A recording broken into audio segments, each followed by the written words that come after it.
Okay, this is 91.5 FM KQUP Cupertino. Hello. The program is Embracing Mother Earth. And something wonderful happens weekly, and it's not in the news. It's on Embracing Mother Earth, a talk radio show that uplifts consciousness and allows all essences of truth to be freely expressed. I'm Taz Powers.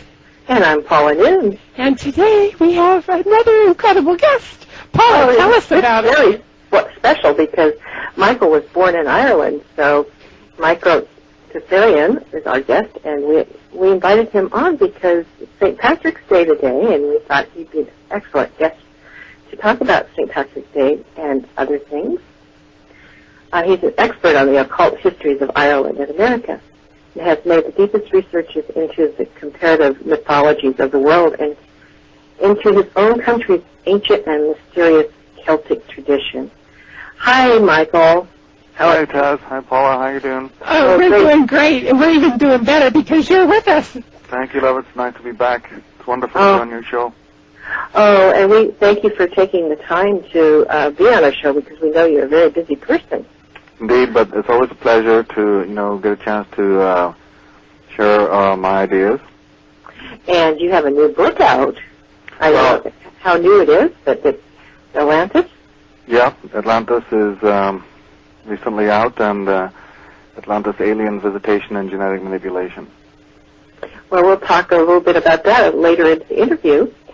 But where did some of the mythology come in Ireland around St. Patrick's Day, or is that strictly religious? Yeah, it is. Obviously, because it is a Christian religion, the whole concept of St. Patrick coming there in the 5th century, in order to make that religion work, just like the Christians did all over the world, they co-opted a lot of pagan motifs, because, of course, this was resisted very strongly in the beginning. So if people have done their homework, they'll find out that Christianity is a pagan religion, in many senses. I mean, especially there's been research done on that from the feminist point of view about how many of the rites and rituals of Christianity are basically old matrilineal and matrifocal in origin. And the same was true of the Celtic tradition. So in order to co-opt, in order to get people to believe in some of these new religions, a certain amount of familiar motifs, were brought in. And that very much shows if you go into detail. But yeah, it was about the 5th century. And is the date come from the Celtic tradition? Actually, the March 17th.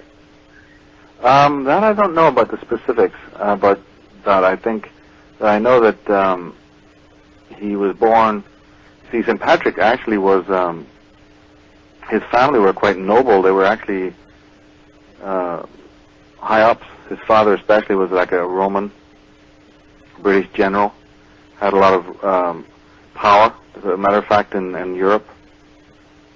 And when St. Patrick died, of course, he died in Northern Ireland. I've been both to his grave in this very beautiful town in Northern Ireland where he's meant to be buried, and also to the famous mountain of Patrick, which is very, very famous throughout the world, is the mountain that he went up and to ring this bell. And then when he came down, he said that he had cast all the snakes out of Ireland, Mm-hmm. These places. There's certain places that are identified with him more than others, But his parents were, a lot of people don't realize that he was actually, they had a lot of power and they were influential.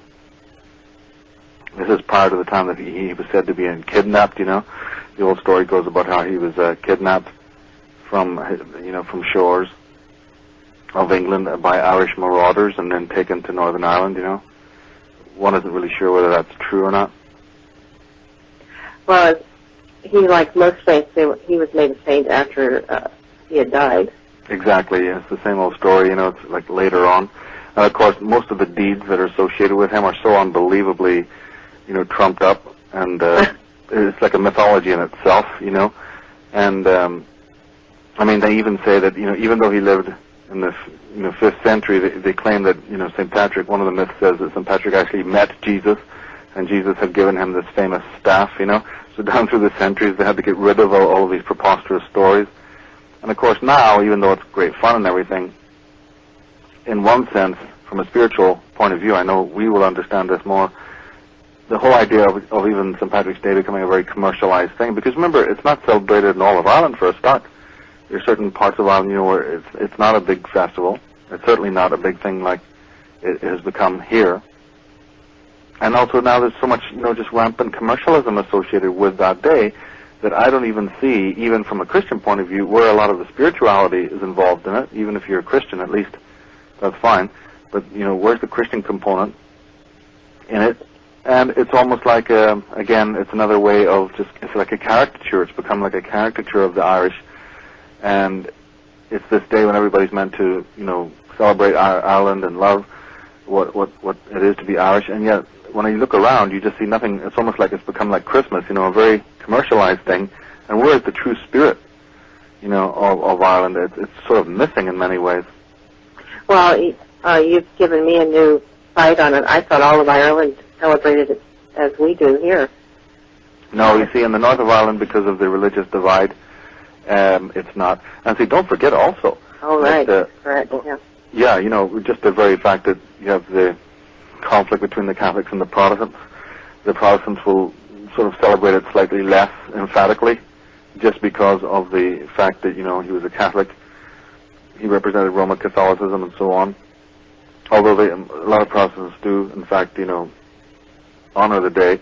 But the most important thing is, of course, that there's a world of difference.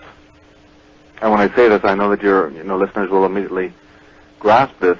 There is, in fact, a world of difference between what we would call Celtic and what we would call St. Patrick.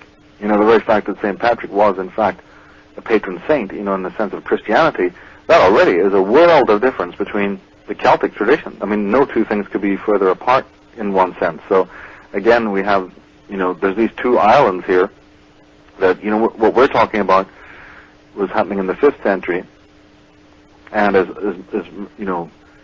very highlighted as that part of history is, and as I said, a lot of the stories were also very miraculous.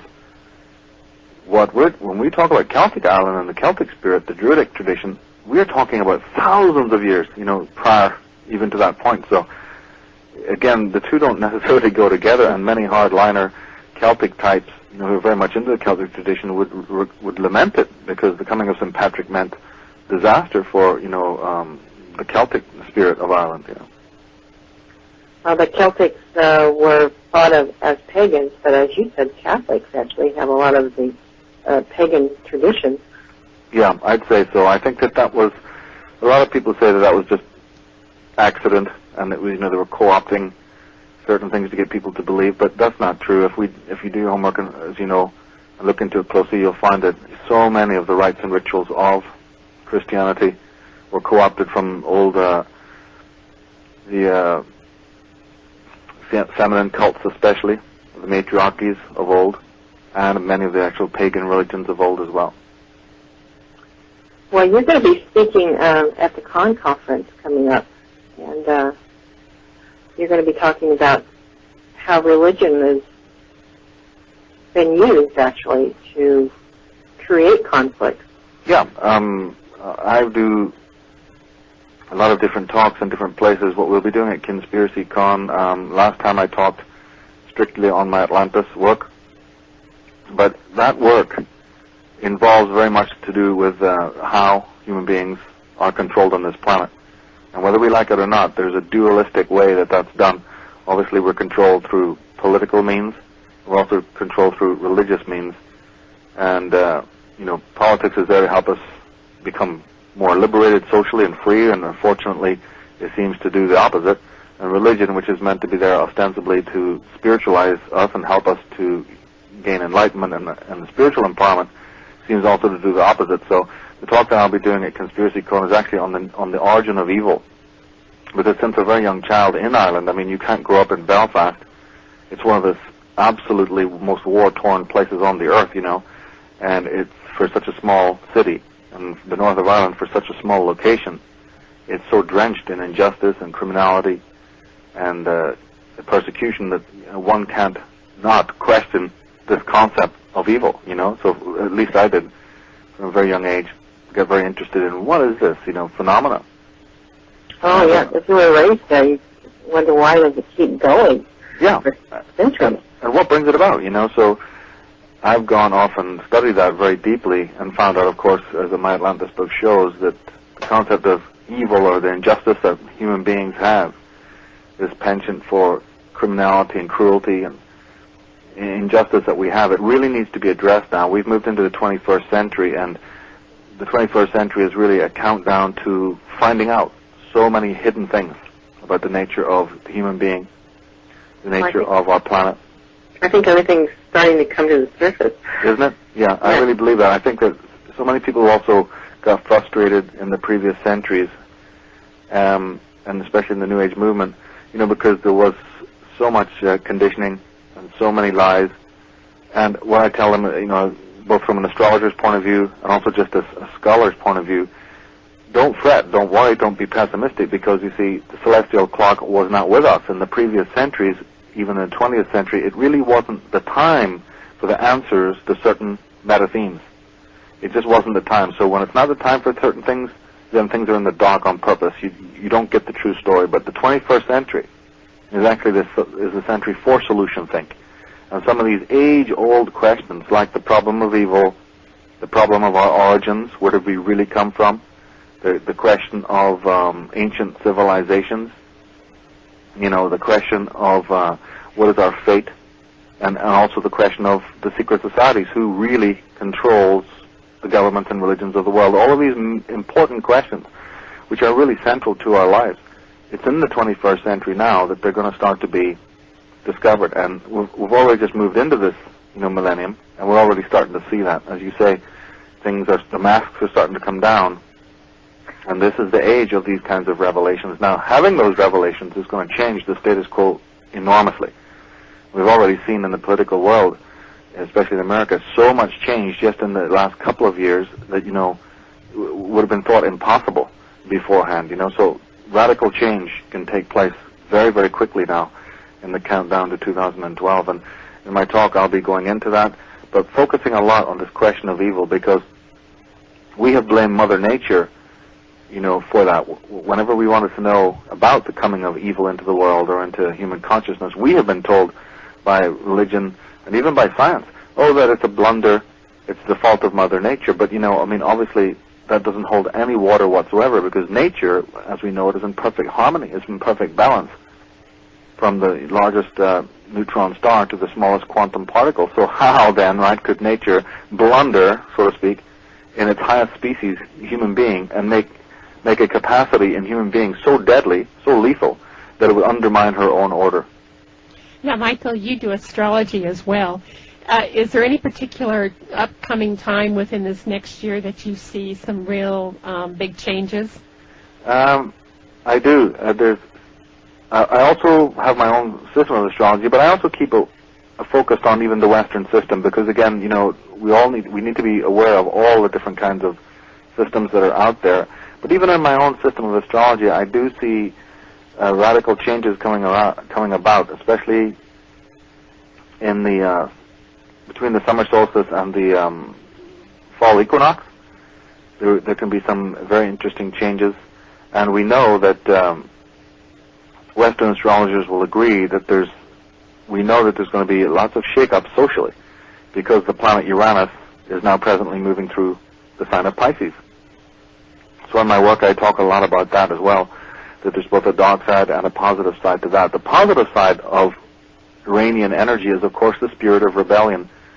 That one of the things that's going to happen is that people are really in the world not going to be taking a lot of the oppression and a lot of the degradation and the injustice that they've been, used to in the past. There's going to be a lot of feeling of wanting to strike back. Now, in the United States, do you see a definite division between those who want peace and those that are behind the government? I mean, almost as though a lot of people are being not pushed, but are going back towards religion, that right. Christian. So those types of people are on one side, and then the people that want peace, there's like a definite division. Exactly, and you're so right. But again, it's the old trauma coming from even Y2K It's the trauma coming across the into the new millennium. This has also been very sort of subconsciously frightening for a lot of people who are not rooted in their center and who haven't done a lot of their spiritual homework. And of course, now that we do have Uranus in Pisces and we have Pluto going through Sagittarius, there's going to be a lot of subconscious toxicity in people. Now, the Maya calendar speaks about this very deeply. They talked about the age from 1996 to 2012 is the age of revealing. And of course, what you say ties into this, because the more or the less work that people do spiritually, and the more immoral they are, and the more toxic that they are emotionally and spiritually, and the more disconnected from source that they are, which of course accounts for most of the people in the world right now, unfortunately, what happens is then the less order that you have inside, the more order that you allow to be imposed socially. So we turn to the world leaders for structure, because that's Big Daddy, isn't it? That's the oldest game in the book, isn't it? Yeah. It's the old idea of the tyranny. You know, you don't have any order or structure inside, but don't worry, we'll provide that with our new world order, you know, concept outside of you. And that's what we're seeing today with people who even really know better, but they can't resist it, because you see, inside of themselves there's tremendous psychic fear. They're not rooted in something deeper than the persona and the personality. So then they rally round the All-Father, and the All-Father is also just nothing but a rescription of the old Jehovah lie, right, which served us for, you know, how many hundreds, even thousands of years. So this is why this is making a comeback. I do not believe, you asked me, do I see stuff in the future? I believe this is about a 2.5-year phenomena, and then people are going to start dropping away again. It's been, the Christian thing in the evangelical sense in America has sort of been sort of on the back burner for about 20, 30 years, you know, while we had the hippie era of the 60s and we had the decadence of the 70s, we had the technology of the 80s.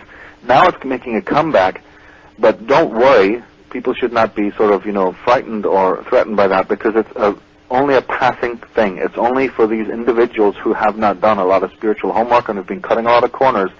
But even those individuals, they will rally quickly to the call of the Father, but ultimately inside of themselves, they know that even alone doesn't cut it. This new century is just not going to allow them to live that lie, and they're going to realize that even that is not cutting it. So there will be, after about 2.5 years, in about 2007, another falling away from that. So there's a large commitment to it now. So is that meaning that people will stand up and think for themselves a little bit more after the next 2.5 years? Yeah. What we're talking about, of course, is always the mass, you know. Now, what you're talking about is the few. See, I always realize, I mean, it's almost like a given, that in any kind of society, it is only the few, really, who are always independent. You know, it's like, isn't that what makes something beautiful? Is the walled garden is more precious? The rarest orchid is rare because, you know, it's rare. So it's the same thing with human beings. Unfortunately, the world will never change because all of the people, you know, all wake up at the same time. That's just not going to happen, and we shouldn't look to that. It's not going to happen like that. It never has happened like that. What's going to happen is that individuals, and the Maya calendar is full of this, it's clearly saying that in the age of revealing, or in the age of apocalypse, what will happen is, against people's wishes, against their own conscious desire, there's going to be all that is toxic and all that is immoral going to be revealed. It's the age of revealing. That means, in practical senses, that the masks are going to come down. That means that the people that you sit beside at work, the people that you know, even some of your neighbors, certainly the people in government. I mean, we're already seeing it. But the Martha Stewart concept and the Michael Jackson and, the Bill O'Reillys and a little bit of revelation about the people in Enron, this is only, the beginning, the tip of the iceberg. But we are seeing this sort of revelation, and it's going to be affecting more public figures as this year goes on, just to let us know that it's going to start filtering down even into our life. And my message is to not be afraid of this, because this is the old protagonist-antagonist problem. That there are people who've suffered, who've done their spiritual homework and have been crucified for it. We all know people in our lives like this. We have done it ourselves, especially people in the spiritual movement, have been ridiculed by, people close to them. They've been dejected and made poor and lost jobs and what have you, right? So now is coming the age where those individuals who've really done their homework and stuck it out, who've not been narcissistic, who have not climbed at the expense of other people, and have really believed, those individuals are now going to be called and shown their living destiny.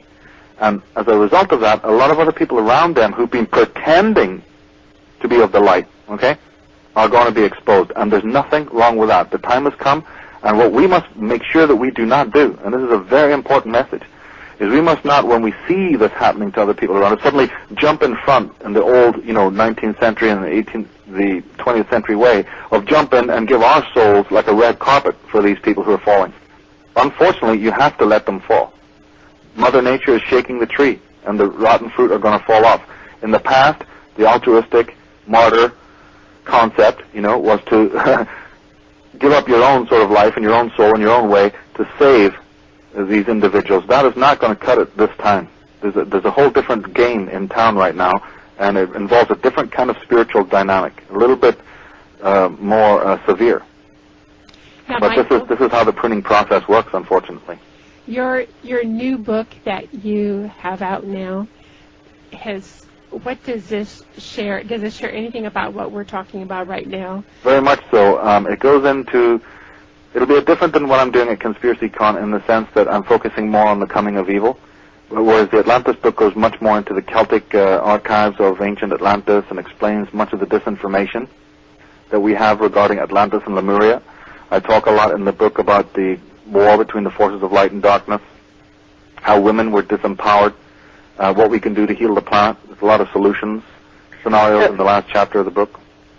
So all the things that we're going through now, is that the same sequence that Atlantis and Lemuria went through? It's so similar because, you see, history repeats itself, as we know, and the lessons that we don't learn in one age, we invariably, incarnate again. And since we haven't really solved this problem of evil, my book talks about how the coming of evil is dated to Atlantis, that it was events that took place on Atlantis in which alien beings from other planets basically crossed their own DNA with the human DNA. This is what the theme of the book is. And this schism, this transgenic experimentation caused this, penchant for evil that we have. That's where I date it to. But yes, because we have not solved that problem, and because we've handed over the solution to religion and government and to science, and they have never answered it, again, we're going to find that we're stuck with it. And, we carry it into every generation. We dedicate that problem to our children if we don't come across the answer now. And a lot of people think, well, it's a non-issue because we know how evil came into the world. It was nature's blunder. But you see, to believe that is to be a serious folly, to be in serious error, because if we believe that nature could make such a blunder, then by definition, nature is flawed, nature is imperfect, and then aren't we then justified to treat nature and to treat animals and to treat indigenous peoples all over the world with contempt and to go and massacre and murder and do whatever we want? This is the very idea. But see, this idea was inimical to many of the high cultures of the world who realized, no, it is not nature, it's not because there's a glitch in nature's laws that bring evil into the world. It's constant tinkering with and violation of nature's laws that bring this stuff about. And what advice would you give people right now to be able to live through all this chaos that's coming about? Right. Well, remember the old Zen idea, the old Taoist idea, is that out of chaos comes something more perfect, something more real. We evolve, yes. Yes, I'm totally a big believer in that. Remember, I told you, I've come out of Northern Ireland. I've basically had, 30 years of martial law and this whole Orwellian nightmare. I've seen it face to face. So unfortunately, because people in this country have avoided their psychological homework, it's the one area in which the Americans have been weak. That nature is now conspiring with fate to bring about certain amount of chaotic stuff. Because, as we have learned in Ireland, sometimes you need to kick up you-know-where in order to get your priorities back. And that's what I'm starting to see. I'm starting to see that it has it's taken 9/11, and it's taken these atrocious events for at least the American people to start getting back into finding out what is politics, who controls who, what is it that we really believe. And now if you go into the bookstores of America, you'll see on every bestseller table volumes and volumes and volumes on this subject. I think that's wonderful. I think that's great. I'm very sad and unhappy that it took, devastating events to bring it about. But my goodness, even in my audiences, when I do talks now, and I'm sure you'll agree, it's so much easier to explain subjects like secret societies and, the coming of evil and all sorts of things to people now, post 9/11, than it was when you had to pretty much beat it into people before that. Well, at least people are questioning now, was this or was this not what took place, and that kind of thing. Right. And it gives, the can of worms has been open to Absolutely. To do some checking on. And I'm fine with that. I don't care necessarily if the books are pro or con, I'm just happy that they're there. I'm happy that there's debate. I'm happy that the newspapers and magazines are covering it. I'm happy that we're finding out that the benefit of independent underground news sources. This is very, very healthy, and people in this country have been a little bit too apathetic too long. I mean, think about it. 200 years ago, your own forefathers in this country took on the might of the British Empire. The greatest tyrant that the world had ever known at that time was, King George III. And a few people here, no more than 3% of the American people in the War of Independence threw that tyrant back into the Atlantic Ocean where he belonged. And he had the might of the mercenaries of Europe on his side, trying to tell America what to do and that they're going to live under the servitude. And just 3% of the American people, went by their constitutional rights and said, no, we're going to resist you, and they threw this mighty tyrant into the ocean where he belonged. And, within 200 years later, people are apathetic. They don't even understand anymore what their own history is. They've been absorbing so many lies from orthodox media, you see. So, unfortunately, we have to learn there's a certain rule in life. If people choose to live in ignorance like this, when there's really no reason to, nature will find a way to bring truth back in, and often that can be kind of traumatic. So what we're going through is this growth period that's very much shown in the astrology. It has a lot to do with the spirit of rebellion. It has to do with the fact that we're nearing the Aquarian age. It has to do with the fact that the Maya, from the Mayan calendar point of view, we're on a countdown, a 13-year countdown to the year 2012. And I'll be going into a lot of that in the talk that I do. I have 6 DVD documentaries coming out, and one of them is specifically on the Maya and their prophecies. Well, at least, we have an area of years that you can see what has taken place. And maybe I think that's because of our media, because of our internet and everything else, people can be more awake as to what is really taking place. Where years ago there wasn't this gap, coverage available in such a short span of time. So we're really fortunate living in this time, and we can look at maybe what our children and grandchildren will be going, through, and to be able to maybe assist this a little more quickly than normal. Right, time is speeding up. A lot of people say that they're talking about the speeding up of time. One can also look at it, not so much that time is speeding up, but that consciousness is slowing down. I think that what it basically boils down to is priorities. That, for a lot of time, there's been a lot of decadence. There's been a lot of, avoidance, especially of the psychological dimension. We've taken so much care of the material dimension in life and looked to that particular scenario that we've tended to avoid our psychological homework, and that will always have a major consequence. That will always have a major consequence for the negative. And we turn it around by doing our psychological homework, finding out who we are. You can't have order in the external world if you're in disorder within. I mean, that's the old shamanic tradition. That's the message of all true mystics in the world. Well, so everybody's so busy. Yeah. I think that's probably, by the time you get home, they're exhausted, and to be able to, follow this path through, it's not exactly easy. And there's a lot of the government forces out there, or the individuals who control the government, are more than happy to have that happen, so that people are kept poor, kept ignorant, kept, doubting, kept hating each other. I mean, the whole divide and rule concept that I became very familiar with in Ireland is operating here as well, where there's so many factions and so many subcultures and so many subgroups and so many feuds, just beneath the surface. But it all boils down to the old Freudian and Jungian concept, is that the psychic unrest in people will create tyrants.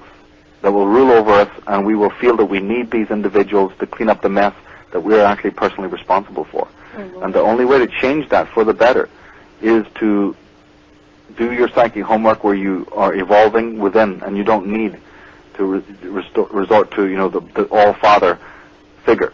This is what happens in a traumatic situation, and its consequences are terrible. We can see that when we look at history. At what age, Michael, did this hit you when you were in Ireland? About 13. I mean, I've always come from a metaphysical background from my mother, who is from India, so we always were brought up with an alternative look, and the spirit of rebellion, of course, in the Irish is incredibly strong anyway, so you mix the mystical background with the rebellious background from Ireland, and you get a really strange mix right there. So I've always been questioning. And in Ireland context, I mean, you don't really have much choice. You see, over there, if you're young, it's almost inevitable that you're going to get caught up in some of the sectarian or paramilitary, type lifestyle if you're not careful. And it's so easy to do. But I got involved in the other Ireland, the island which I refer to as a cathedral without walls, which is the ancient island, the island that's right in front of people and they really couldn't care too much about, which is the Celtic tradition. You'd be amazed, but a lot of people over there really don't care at all about their Celtic roots. They're so caught up in modern history and the struggle for freedom, and that they really forget about the culture that was many, many thousands of years before that. And in fact, I found that in America, there's more people here who know about their Celtic ancestry, the much more ancient, civilizations, than there are people in Ireland who have been taught through Christianity to not care about that. Was there any particular instant that you thought, oh my gosh, I need to do this? It's a slow process. The material that's in the Atlantis book started to first come through when I was about 13. Oh my gosh. And wow. Yeah, I basically, I'm very right brain, so that sounds strange to people that, I could get so young. But see, we were brought up to be very right brain, and therefore you can sort of receive things in a much more imagistic way. And so I received pretty much every single thing that's in the Atlantis book visually, or what you might want to call, sort of intuitively, just by living in Ireland and seeing things there from a right brain point of view. Then you got to go in order to communicate it to other people, you're honor bound in a way to do the study and do the homework to present it in a left brain way. But basically, that becomes like you have to present it in words. You have to have your facts. You have to do your research. So that was the longer sort of study of having to read all the source material to prove what I already knew intuitively just by being there. Now the book is called Atlantis: Alien Visitation and Genetic Manipulation. Is that correct? That's right. Wow. So you really have a lot of stuff in there. Well, it's important work. As I say, this work probably could not have been as well received as it has been now in the previous ages. I think with the advent of the Internet, with the advent of new science, with all the sort of cryogenics and nanotechnology and cybernetics and, the virtual reality and super weaponry, now is the perfect time for being able to look back to these ancient myths of the world, especially of Celtic Ireland, and say, my goodness, they had all this then. Because when you study Celtic mythology and you read behind the veil of the fairy folk tales and the fairy folklore, you will find that there's mention of super technologies. There's mentions of great global nuclear wars, just like we have in the Mahabharata, you see. Now, of course, in previous times, that wouldn't have made much sense, and it didn't. That's why people just thought it was fairy folk tales. You don't bother with it. It's just nice legends and mythology. But now we can look back and find out, we are rebuilding some of the technology that these ancient legends are talking about. So it's actually very fascinating to people, and I have a very strong response when I do talks relating to this, because individuals can clearly see that some of the weapons and the powers, and the abilities that were had in the past, these look very much like things that we have now, the high technologies, the advanced technology that we have rediscovered today. That's probably how the pyramids were built. I'm totally convinced of it. In fact, you see there's structures in Ireland, I don't know if you know this, but in Ireland there are structures that are older than the pyramid. There's sacred sites that are aligned to the constellations, that are aligned to celestial events, that are actually predate the pyramid. And as we know, Ireland was the oldest culture in Europe. The oldest culture in Europe. What a way to be initiated to St. Patty's Day today. Well, right. Well, Doing this is well, Michael, you're going to be at the conference in Santa Clara. I think it's May 24th and 25th. What Right. date? No, is it? No, that's the wrong date. Oh, I think the it's 28th, isn't it? 28th yeah, and 28th, 29th 29th. Uh-huh. Oh, 29th and 30th. Yeah, I was looking at the previous one. of May. And Yeah, I'll be there. Lots of great speakers are going to be there. Dick Gregory, the world-famous comedian, will be there doing a talk. It's always fun to go to the conference, you know. Well, we would love to have you on one more time before the conference if I'll be you're delighted. available. Yeah, because Good. Can I get my contact information for people? Oh, absolutely. Sure. They can visit my website, which is taroscopes.com. It's TAROSCOPES. They can phone me for more information at 206-527-2968. And my email, which is also on the website, but it's neter, Neter, @jps.net. And Okay. again, the website is Taroscopes, all one word, plural, TAROSCOPES.com. Is there a last message you'd like to share with us today at all? Yeah, and it definitely has to do with the spirit of rebellion. We're not meant to fear it. We're meant to realize that it's our salvation. In many instances when there has been a lot of darkness in the world, or when there's been a lot of confusion, instead of gathering around the central figure, you know, or some sort of tyrannical central figure, which is basically giving our power away, the message that America always embodied was freedom. But behind freedom, the motivating fact behind freedom is the spirit of rebellion. People forget that the two go together, you know. If they watch Braveheart, which is the story of William Wallace, you know, if you think about Crazy Horse, you think about some of the great, you know, even Mahatma Gandhi, you think of any of the movements, even in America's history, about when great things were done. Yes, the goal was freedom, but the means to the goal was a spirit of rebellion against authority and against this idea to control, you know, to make one neck out of everybody for one leash.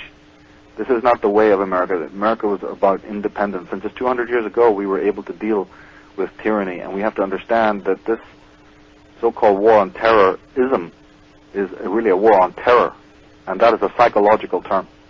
A war on taking our freedoms away if we don't watch it. Right, and terror, see, they tell you, they're telling you in plain sight that it's not terrorism, it's terror. Well, look up the word terror. The word terror implies a psychological state. It's the terror within. It's the terror of life. It's the terror of growth. It's the terror we have inside of ourselves that we're manifesting these kinds of cabals outside of ourselves. And they take many forms and many shapes. And, of course, they look attractive in the beginning.